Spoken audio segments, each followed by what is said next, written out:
ikalimang pagkakataon muling napa sa kamay ng Central Colleges of the Philippines ang titulo ng National Cheerleading Championships.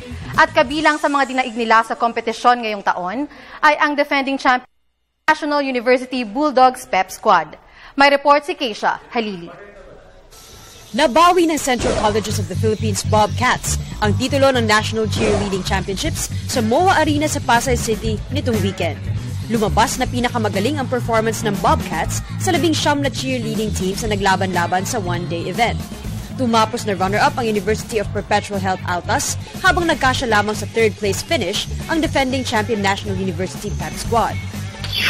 Kinondisyon na yung utak ng mga tao na dapat hindi tayo confident, hindi tayo palaging champion, maniwala tayo kay God na.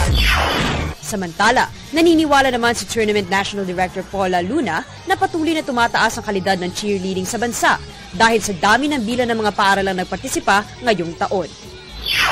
Ay nako, every year nag-i-improve talaga ng nag-i-improve. Kami, nandito na kami, mga 9 years na, di ba?